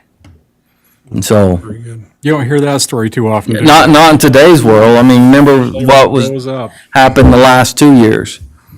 Okay, council, do you have anything else for us, Paul? Well, I know we're having issues with 1,000 West, the north end with that. And I thought this is an option if you wanted to. I had Chris look at it. We got kind of an estimate price, and the price is somewhere between $300,000 and $400,000. If we take that road, grind down 2 inches, and that will get us through that layer that keeps flaking off, that's been chip sealed and slurry sealed. When it was built in 1992, I think is when they did the small urban. They did that, and then they come back and put a coating on it, and then we've chip sealed it one time since then. Well, that's the place that's getting the moisture between that and the actual road surface, and the frost pops it out. And so we end up with somewhere between an inch and a half divot in the road. Like today, we went out and patched on that road, but if we have frost again, it might pop it out. It might stay there until next year. But I just thought if that was an option you wanted to do, I mean, I know you're trying to save money for other projects, but I just thought I'd throw that out, and we could put a package together and see if we can get bid it and maybe get some good prices with the contractors that's already gonna be working here. I got one question. What would the south, The, 1,000 west? the south needs a whole bunch of work. It actually needs to be beefed up thickness-wise for the the truck traffic. Plus, in the future, it's got needs for drainage issues with curb gutter and sidewalk. So it's It's a big one. it's a big one. Yeah, it's going to be probably a multi-million-dollar project to do it completely right. At the least, it needs to be ground up, and it needs at least a 4-inch pavement section instead of our standard 3-inch, just because of the truck traffic we get on it. And without doing curb and gutter, it would never be any wider than it already is at this point, which I think there's 26 feet of pavement out there. And a little bit more at some places where we can squeeze in a turn lane, but there's really not enough area out there for turn lanes, built the way it is right now. So I guess what we're sort of, If you're interested, Can we, you say, and I can get a add package. that to the, Well, I mean, what we want to do I'll is just give you direction. put a package together and let them bid on Okay. it, and then I can bring it back. If it's something you don't want, then we won't even do that. But if you want to entertain and see what the price would be, we could do that. Yeah, let's look at it. Yeah, I let's think, look at it. okay, so, But what's on whoever the, makes the motion on this, why don't, if that's something we want to do, why don't you give, Well, I think that's separate. yeah, I don't think I really need a motion on, well, let me put it out to bid, because we can just put it out to bid. If you don't want to award it, we throw it away. okay, all It's just right. paper at that Just, all point. we're talking about here is just the, But you have the resolution that, for the just chip the seal resolution right project. now. Okay. Am I right, Sean? Because I just want to know, if you didn't want to entertain it, I wouldn't even have Chris put a package together. I'm not interested in it, but you guys might be, but I'm not. So, I'll make a well- motion. Mayor, you ready for a I'm motion? not. You're not You're not ready ready for a for a motion? I have a question first. Okay. Okay, all right. Why is this in resolution form? Because it's part of the budget, right? And so isn't this just a decision that's made? I'm just wondering why it's a resolution and why, because I think we already, Actually, not in this year's budget, it'll be in next year's budget. Okay. Part of it is accounting for, and frankly, I'd like to kind of do this going forward, because it helps us on an administrative level keep track of things. One of the things that's important here, I think, to document, and not to say that it's going to be documented offline, but what we're appropriating. So like right now, we've collected fee and lieu for chip seals. It's seen as a liability on our balance sheet. And so we need to account for, that, what we're appropriating and what we're going to recognize as revenue. So it gets harder, as time goes on, so I kind of we're going to need to do this anyway. So I just sort of like to do it on the front end and include it in a resolution form. So I kind of plan on doing that going forward, just because, like I said, I feel like it helps sort of document what we need to do. And once you do a couple resolutions, it make it really easy to change and amend, and it becomes, now once something's passed into the budget and all that, then no longer would it be a resolution. It's just up to the department head to spend the money and. yeah, and to your point, we don't need to do a resolution per se. I just, I think there's some good qualities and reasons why to do it, and the ones I talked about are probably the chief reasons why on this specific one. Okay. I kind of like it. So we know what's going on in more detail. So the other one was with the, The ultralight, so why did they go to that? Is it, it's more porous, so it gives a little more surface area for the fog coat to adhere to. And how has it been? I mean, do you know how, there's some roads, like Brigham's used some of it. There's been some other communities that's used it. you know, I asked for a list of ones. I never did get a list that showed me, so I could go out and say, oh, that's so much better than what we've been doing. And for the couple $100,000, I wasn't sure that, you know, we've been pretty good and happy with what we've had. I mean, you know, all of it, if you don't get it down good, all of it will come up with the plow. I mean, the goal is you do it in the heat of the summer. You apply the oil that actually loosens the asphalt, so the aggregate gets pushed in there with the multi-wheel roller. And then you put the fog coat on just to keep it from coming up on people's windshields and cars. And then you hope that as the traffic goes up and down, it continues to push into the asphalt and build a surface. And like the mayor said, and also the oil seals cracks and keeps further moisture from entering in during the winter. So, All right. yeah. Any other questions for I'm Paul? done, thank you. Where we need to be more clear, I mean, I would like to see a bid. I mean, we can turn it down the road, but I'd like to Yeah, I see think a you- bid on. Okay, I'll have Yeah. Chris On 1,000, yeah. put a package together and we can get, Both ends or just the north end? Just the north end. yeah, the south end be a lot of work. And we've got other projects That road's falling apart. ahead of that. Of course, after Wes went out there today, maybe it's all fixed. Hey, it's fixed for northbound today, but can't tell you if it'll be there tomorrow. Okay, council, do you have any other questions? Mayor, I'll make a motion that we adopt resolution number 23-19, the street maintenance project awarded to Staker Parsons. For the 1.1, Yes. 1.099? Yes. I'll second. Been moved by Connie and seconded by Rick. Let's see, I forget. Rick? Rick, aye. Brett, aye. Lyle Vance, aye. Connie Archibald, aye. West side. Thank you. Motion passes. Discussion and consideration of adopting resolution number 23-20. Thank you, Paul. Reaffirming and amending and enacting new fees and fines in a schedule entitled the Tremont City Consolidated Fees and Fines Schedule for fees including but not limited to building fees and subdivision street sign fees.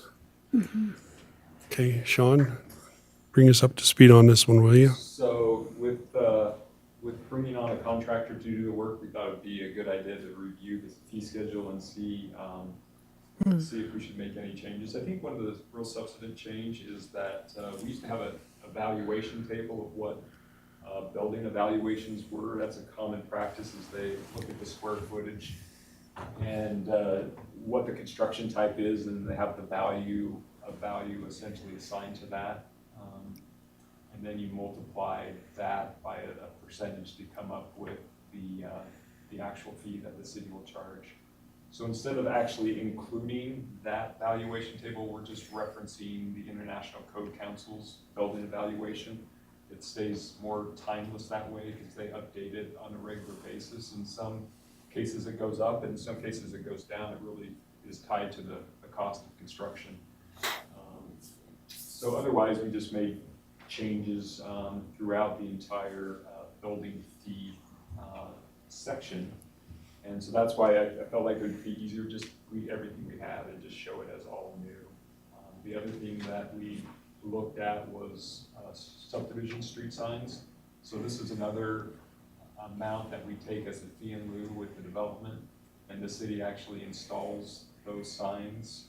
And so Paul brought us up to what the current costs are there. And then the other thing that we looked at was the fee in lieu for storm drain, for chip seal, sidewalk curbing, those are the common infrastructure that we'll take as a fee in lieu. And that is shown in a later schedule, but it's not included in this fee schedule. So I just got this information back from Chris, and he just recommended that we change the storm drain portion of that fee from $13 to $20, which is sort of reflective of what the costs are. Regardless of what we have in the fee schedule, the city engineer will like the building evaluation, look at the current costs, and we'll apply those current costs, but it's just a way to put people on notice what we think they are at least at this point. But they are subject to change without necessarily your approval.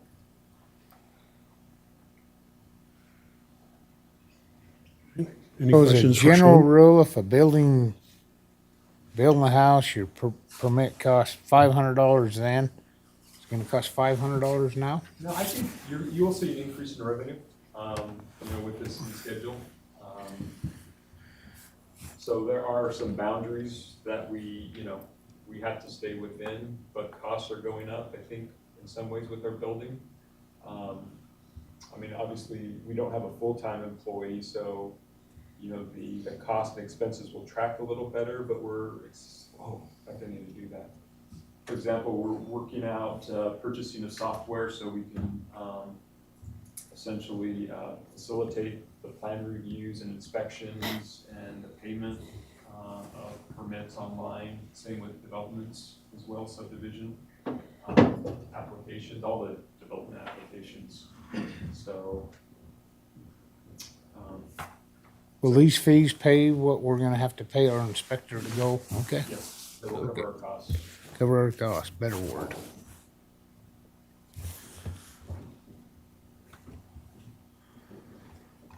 Where are we at? All right, council, what do you think? I gotta get back to it.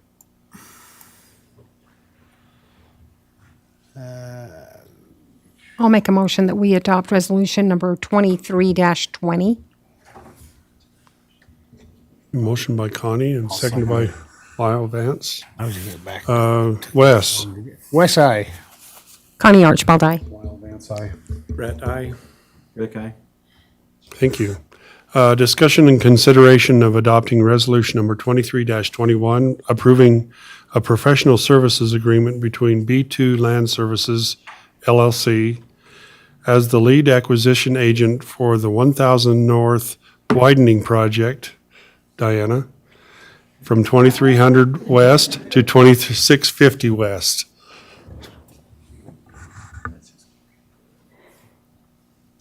Let's see, Sean, do you want to? This is, we talked about this at the last city council meeting. You selected this individual to be the lead acquisition agent. And what this means is there's easements that the city needs to obtain with the expansion of the right-of-way. And it's not necessarily the right-of-way itself, but it's really how the right-of-way interfaces with these adjoining properties. And for example, how driveways are going to tie into this expanded right-of-way. And so what this individual will do is we've identified what we believe at least 12 properties that this road will affect their property.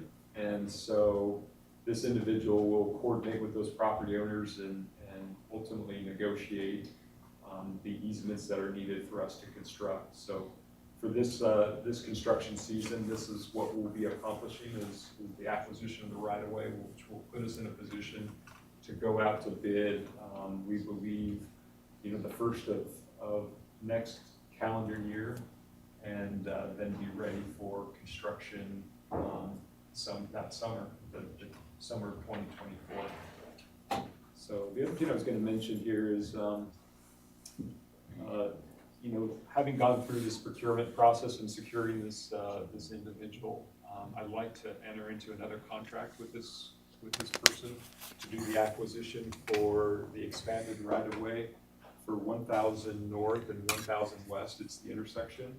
And so what we're proposing and what we're trying to position ourselves is to have the right-of-way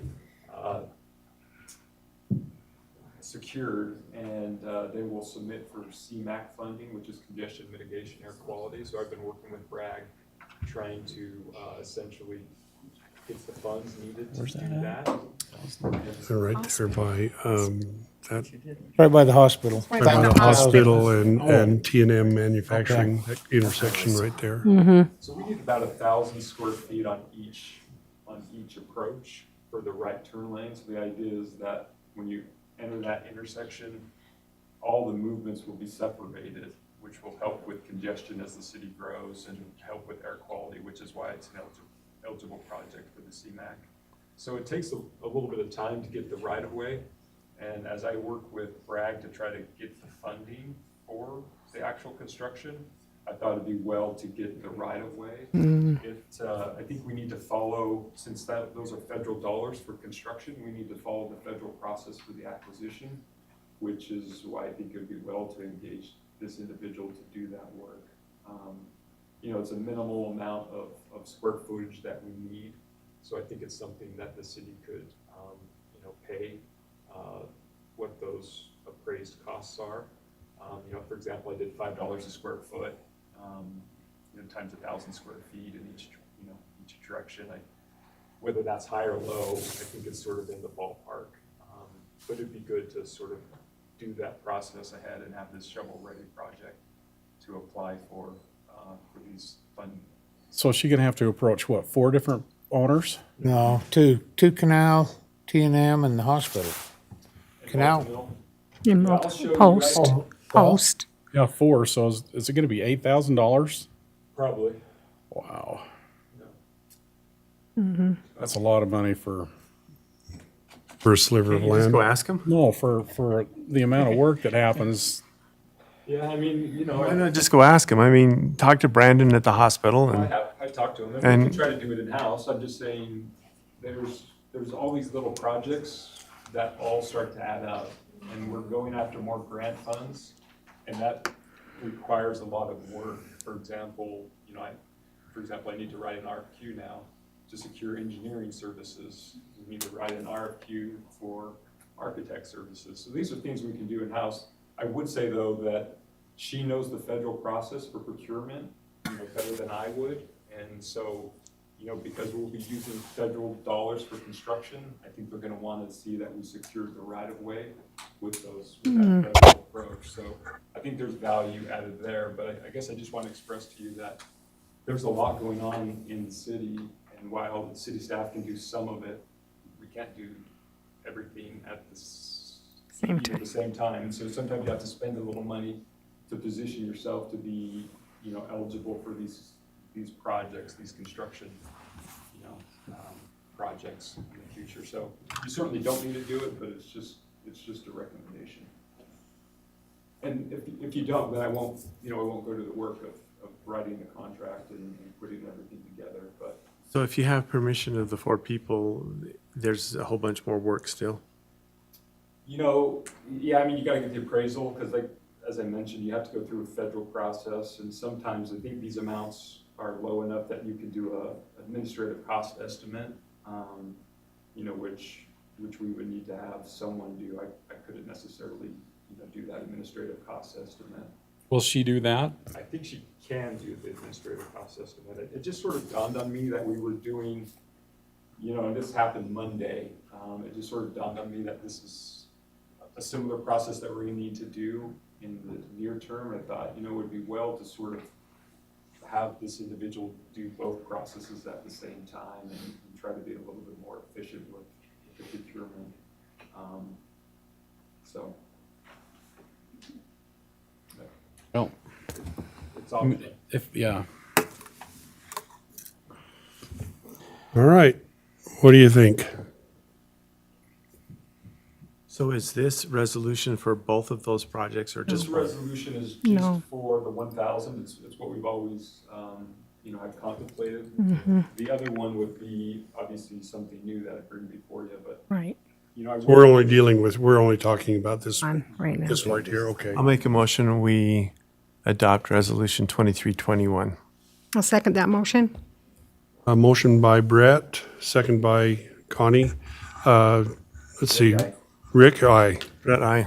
Al Vance, aye. Connie Archibald, aye. West Side. Thank you.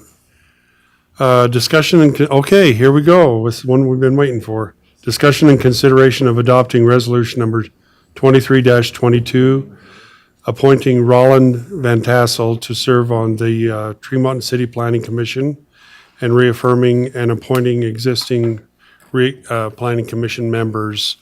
Paul Fowler sent me a message here a couple of weeks ago saying that he has to resign from the Planning Commission. He's moving to another he's moving out of the city and felt like that it was time for him to step down. We've talked to Rollin and sort of sat down with him, and Connie and I have, and Sean, and feel like Rollin has a lot to offer to our planning commission. And so, I don't know, Rollin, do we have? Can I offer an Yeah, introduction? absolutely. Council, as I look at our mission and our vision that we're looking at right here, it's on this wall over here, those of you that are facing the other direction. Our mission is to create a safe and welcoming community where neighbors feel connected to each other and can enjoy life. Our vision is to be connected, be a connected community with vibrant and welcoming feel. As I look at that, it speaks positivity to me. So, working on the planning commission, I was thinking about our mission and our vision, and thinking about what community member would be able to display this or be really someone that would add to our planning commission. And I reached out to Rollin as someone that I felt like would do a really good job with bringing to our community that safe and welcoming type environment. Let me tell you a little bit about him. He's in the back. Would you please stand? And welcome. He's been a resident of Tremont for nearly 10 years. He lives on approximately 700 South and 400 West. He was born and raised in Burley, Idaho, on a dairy farm. He has an understanding of agriculture, which is a community that we are. We're an agricultural community, so we appreciate that. His parents moved to Tremont while he was serving a 2-year mission for the Church of Jesus Christ of Latter-day Saints in Independence, Missouri. He graduated with a Bachelor of Science in Nutrition, Diet, and Food Sciences from Utah State University in 2014, but was later introduced to the financial industries, specifically mortgages, and fell in love with it. He is currently a loan officer for Academy Mortgage for the past 6 years. He is a father of one 4-year-old son and with his wife Naomi of 13 years. He enjoys spending time with his family and friends and picking up new hobbies. This is something that I think is reflective of what I'm so pleased about. He has recently started a podcast about finding valuable lessons and positive perspectives from life experiences. Our planning commission needs positivity, and they need to love where they live. And so with that in mind, I would like to propose to the City Council that we approve this evening and adopt Resolution number 2322, assigning Rollin Van Tassel to serve on the Planning Commission. Moved by Connie. I will second it. Seconded by Wes. Let's see, Wes. West Side. Connie Archibald, aye. Lyle Vance, aye. Brett, aye. Rick, I. Welcome aboard. Welcome aboard. There you go. Thank you so much. Thank you very much, Rollin. And thank you, Connie, for that, getting us to know Rollin just a little bit better. Let's see, review of the calendar. I guess the big thing is we've got the League of Cities and Towns coming up. Mid-year conference. Do we know who's planning to attend? All you. And you, both of you are not, correct? Correct. Correct. Good deal. Correct. You guys going? The mayor is right. Right of the mayor is out. Right of the mayor's out. Okay. In this- You're not going either? I am. So it's the four of us. The four of us are going. And Sean, are you going? Okay. Mark, you Good. going? Mark, yes. Good deal. Okay. That's a lot of good information that we can glean from that opportunity to go down. Here to run the city. Yeah. Let's see, is there anything else we need to review on that coming up? Another calendar, this Friday is the fire chief interviews, so if you're curious about that. What time is that? 10 is our first one, I think. This is just with the. Oh, okay. Okay, good. All right, good. Do we have any How many unfinished? are you interviewing? 5. 5? One local and, okay.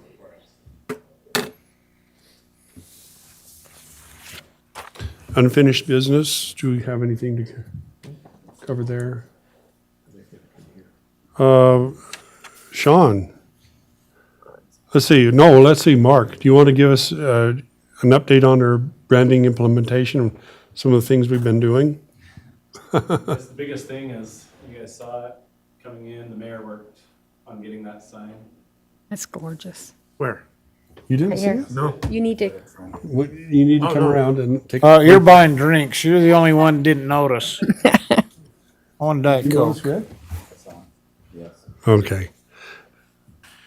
And the flags, Mark, we got the flags. Oh, we did?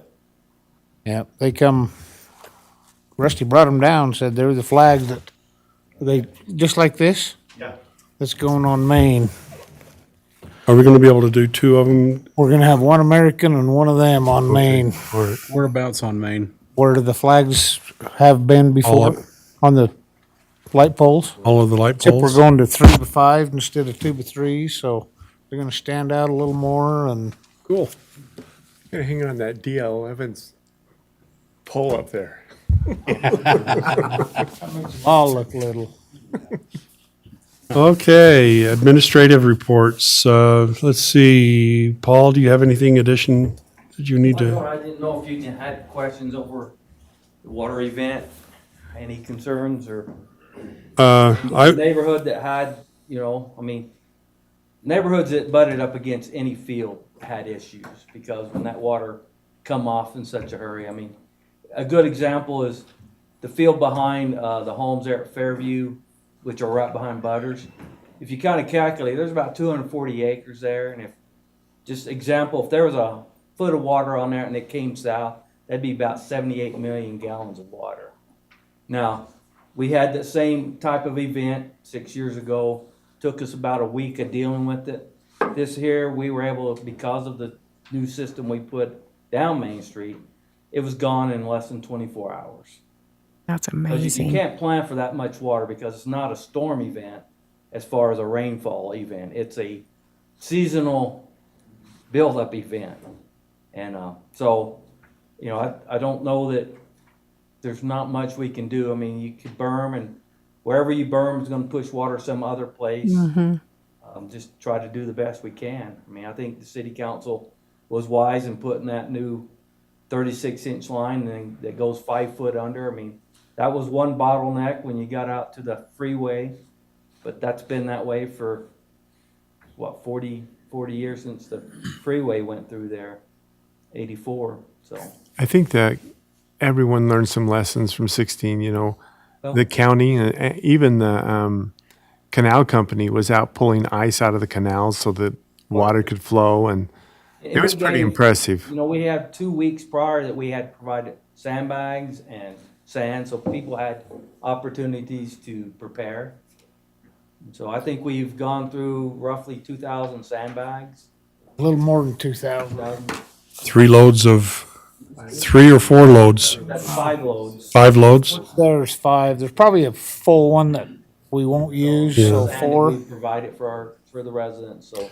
You know, I just have to, you know, tell Paul and his crew what a great job you guys did. I've heard just tons of good compliments about, you know, either over there east of LSC Harris in the retention pond there. You know, we were on top of that and got that out of there as quickly as we can, and the people really appreciated it. You guys were on top of wherever the problem was. It wasn't just a phone call, and, you know, there was somebody responding to it, and so we really appreciated all of your efforts. The pumps that were loaned to us by the church, and they're down in the shop. We kept them there. We haven't given them back yet. We're holding on to them for a week or two. I don't foresee another issue because all the snow's out of the fields and the Mlad River's starting to recede. The next event will be when the Bear starts flooding, because they'll start releasing more water out of Cutler to prepare for all that's in the mountains over there that don't affect us. But it could affect our drinking water sources. I mean, we've never had a problem in the past, but, you know, they are down in the Bear River, but not where they could be inundated. Went across those flats today and that water's coming up fast. So In the Bear? Covered down on the Bear River. on the Bear River, So, I mean, that will be the next river you'll see rise. I mean, Cache Valley. because they're to a point they have to get water out of that Cutler before it comes down out of the hill, so. But no, we appreciate your support, and, you know, there's still a couple issues with the Tremont Garden Drainage District that they've been working on. I know the mayor's been working with them dearly to get those routes, and they have pulled, I mean, Friday they had got one that was 30 8 feet. inches in diameter. I mean, this is an 18-inch pipe, but the root they were able to cut loose, and it's not like a big solid tree root, it's just a mass of roots. About 8 inches in diameter and 30 foot long. They couldn't pull it, so my crew show up with the backhoe so we could get it out of their big box. And there's still a lot of that in there that just from years of neglect, I guess I could say. You know, And drought years doesn't help too, because those trees seek those roots.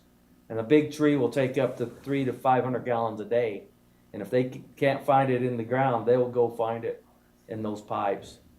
That's why we have to stay on top of them so we don't get them in the sewer, because they'll come look for them in people's sewer laterals and try to tap into our sewer mains. So, I don't think everybody knows, the sewer line, every sewer line in town's cleaned twice a year? we tried once a year. Once a year. Get through Every sewer sewer line has a jetter go through it. You guys are out, manholes. yeah, check manholes and cleaning them out. That's awesome. But So, Paul, I have a question. Do you think the citizens of Tremont feel supported, especially those that are right there behind Butter's Tractor? Do they feel supported? Did they feel that the Public Works, I know the mayor was out till I don't know how late. yeah, we showed Well, up, but the neighbors oh, chipped yeah. in and did most of the work on their own. they did most We of the work. didn't have many and they- city pumps there, any city pumps there. Yeah, we blocked They, the road uh, off, and the neighbors were filling sandbags and taking care of. Their Supportive neighbors. might not be the right word to use, but they were appreciative of, I mean, they just wanted to know that we cared, you know, and that they understood their situation. And like Paul said, you know, what took us a week to, you know, there was water, they pumped water across the road and everything else back in 2017. And this time, within 24 hours, it was pretty well Awesome. flushed out. I So- remember that other time. But that one house that was in that low house, all those 1.8 million gallons or whatever you said, flowed through their yard. Yeah, it was. And it was, around their house. yeah, it was Where it broke really through the something. field. It was really something. Whenever we do a subdivision, we require berms, you know, somewhat berm and a ditch to divert any irrigation water. But, you know, this is more than irrigation water, so just wouldn't handle it. Yeah. So, How do they cut that out in that pipe? they have machines, those hydraulic machines that they have a cutter on them with chains. Okay. Once they get it free, then it'll just wrap up and it'll just pull like a big long lion's tail, you know, that's what it looks like. But, you know, and those pipes are 18 inches in diameter, so that's a portion of a root growing. So, Yeah. But we do want them to keep going, Oh, yeah. you know? and what would be nice is once they get them open and the water goes down, to video them so they can see the troubled areas. And then you can treat those troubled areas with some kind of root killer, like a couple of copper sulfate based chemical. And they have removed some trees that were in there growing. Sometimes it doesn't become popular when they start ripping trees out, but they are the problem. Right. So, That's a good report. Thank you, Paul. Let's see. Dustin, do you have anything for us? To Garland, aren't we? I should say. Well, that's kind of up to you. Do you want me to go into what we had talked about? Take advantage of us consistently. Yeah, to what you feel like we need to know. Okay.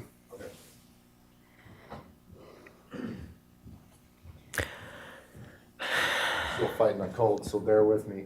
So Recently, Brigham has notified us that they no longer want to be in an agreement with SWAT, with both us and the county.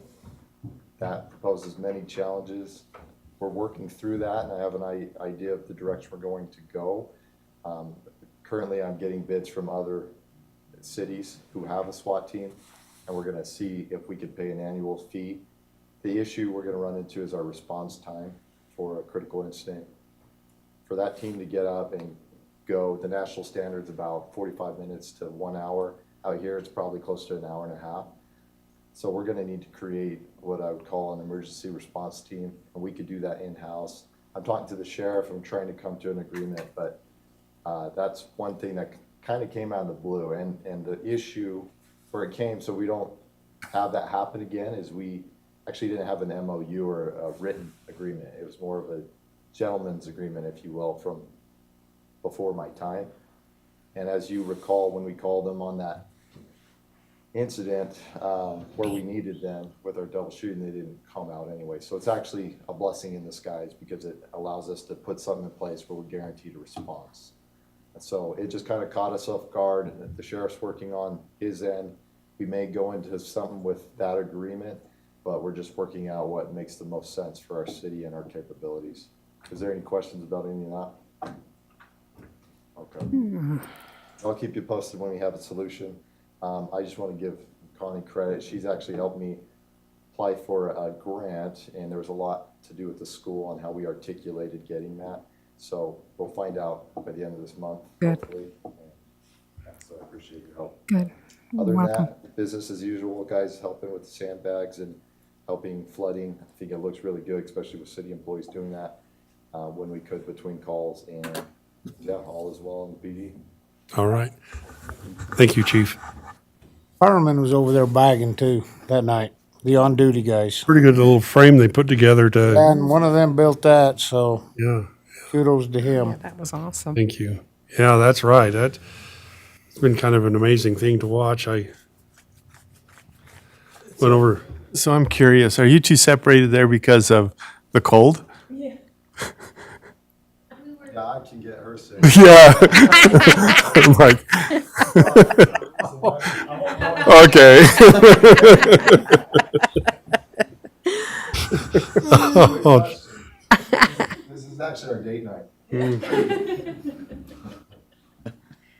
all right. All right, Sarah, did you have anything for us tonight? We just have the farmer's market coming up in about 6 weeks.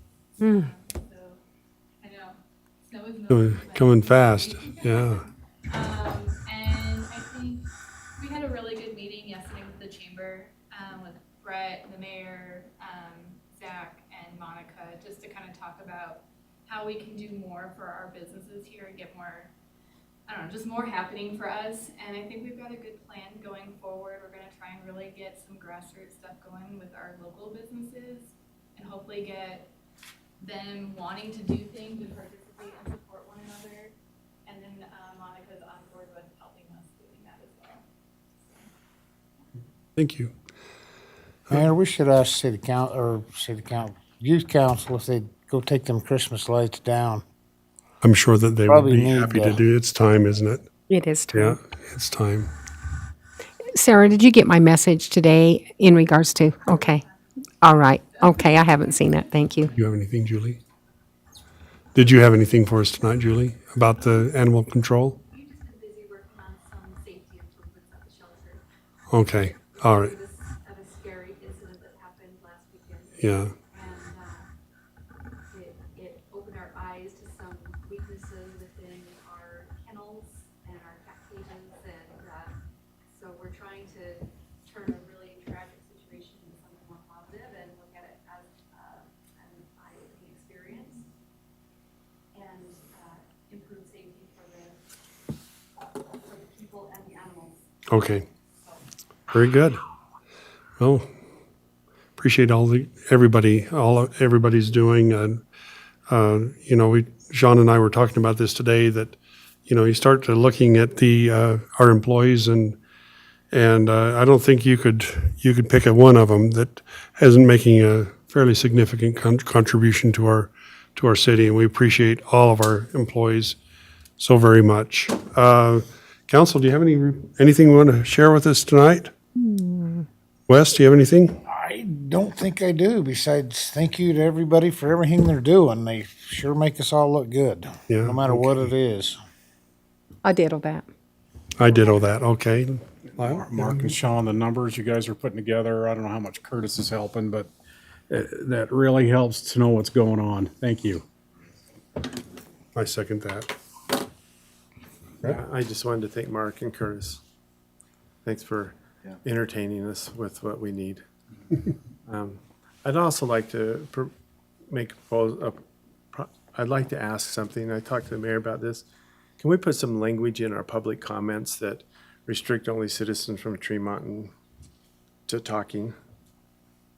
I think it would just be a matter of, Maybe have the lawyer look at it. on the agenda, just have that little part in there, because if Brett and I talked about this, and sometimes we get people from Deweyville, and especially when there's a hot issue that really it doesn't involve them. I mean, if it's an really. annexation or it involves other communities, then people need to have a right to speak. But when it's just Tremont,